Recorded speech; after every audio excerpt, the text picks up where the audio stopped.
Good morning students. हम hormonal control and coordination के बारे में पढ़ रहे हैं, जिसमें हमने पिछले चैप्टर में थायराइड, थाइमस ग्रंथि और पैराथायराइड इत्यादि ग्रंथियों के बारे में स्टडी किया था। आज हम इस चैप्टर को आगे बढ़ाते हुए अधिवृक्क ग्रंथि यानी एड्रिनल ग्लैंड्स के बारे में जानेंगे।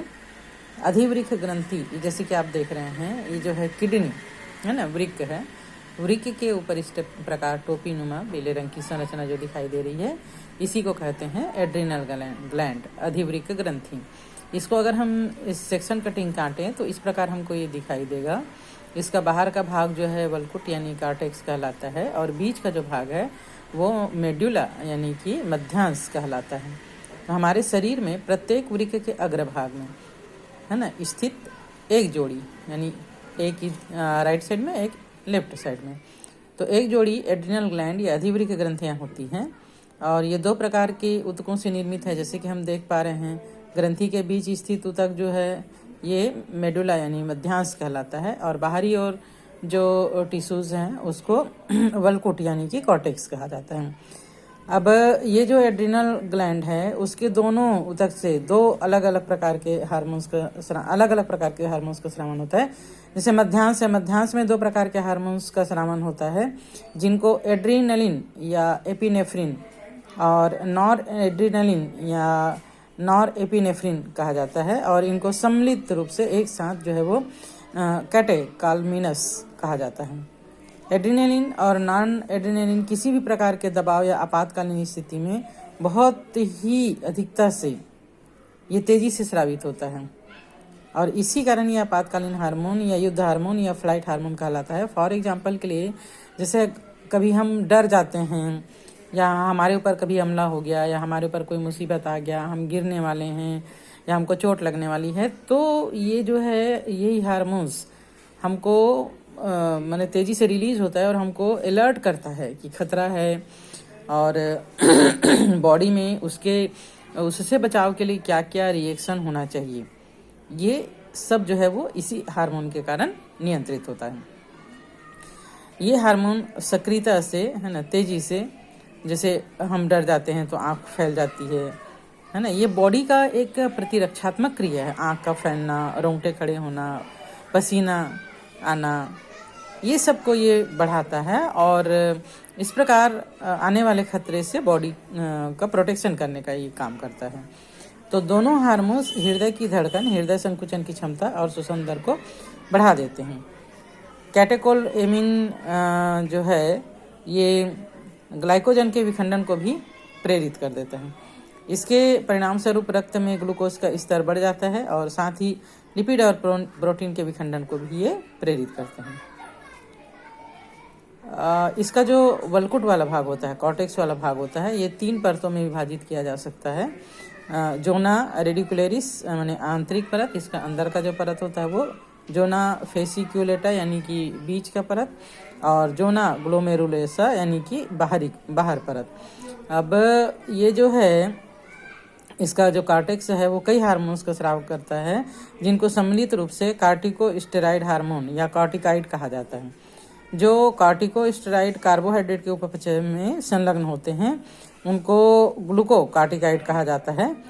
हमारे शरीर में कॉर्टिसॉल मुख्य ग्लूकोकार्टिकाइड है।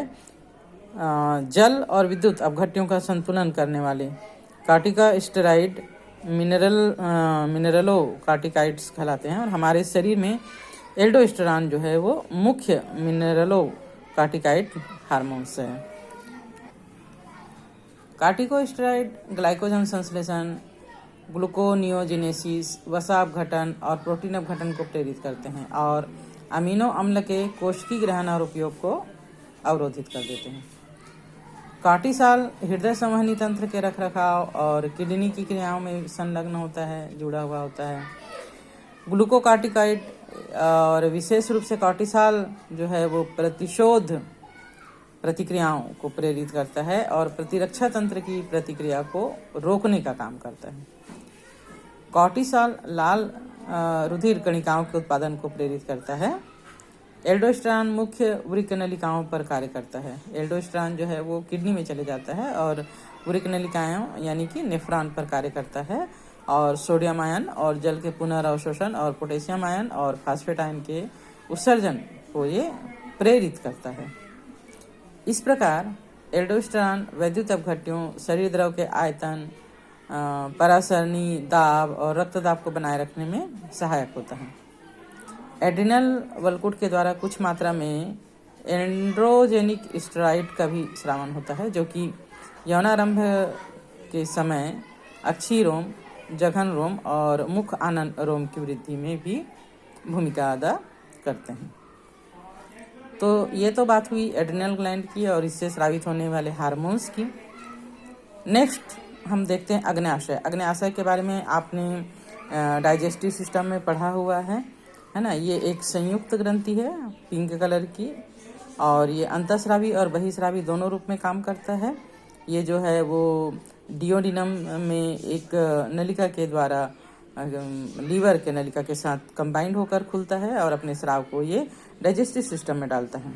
अंतःस्रावी अग्न्याशय में लैंगरहैंस द्वीप होते हैं, और साधारण मनुष्य के अग्न्याशय में लगभग 10 से 20 लाख तक लैंगरहैंस द्वीप होते हैं, जो कि नलिका विहीन होते हैं, जो अग्न्याशय ऊतक का 1 से 2% भाग का बना हुआ होता है।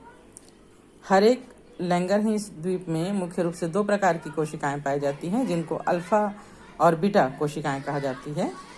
अल्फा कोशिकाएं जो है वो ग्लूकागॉन और बीटा कोशिकाएं इंसुलिन का स्रावन करती हैं। इंसुलिन का नाम आप लोगों ने सुना ही होगा। ये डायबिटिक मरीज जो है वो इसको लेते हैं। तो देखते हैं क्यों लेते हैं ये। ग्लूकागॉन एक पेप्टाइड हार्मोन है जो कि सामान्य रक्त शर्करा स्तर के नियमन में मुख्य भूमिका निभाता है। ग्लूकागॉन मुख्य रूप से यकृत कोशिकाओं पर कार्य करके ग्लाइकोजन के अपघटन को प्रेरित करता है, और इसके फलस्वरूप रक्त शर्करा का स्तर बढ़ जाता है।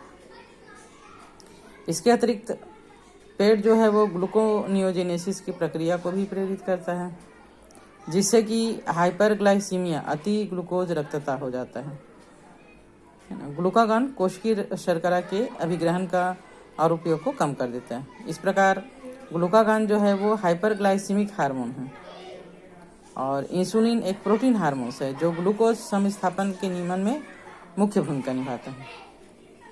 इंसुलिन मुख्यतः हिपेटोसाइट और एडिपोसाइट पर काम करता है और कोशिकीय ग्लूकोज अभिग्रहण और उपयोग को बढ़ा देता है, जिसके कारण ग्लूकोज तीव्रता से रक्त हिपेटोसाइट और एडिपोसाइट में चले जाता है और रक्त शर्करा का स्तर जो है वो कम हो जाता है, यानी हाइपोग्लाइसीमिया हो जाता है।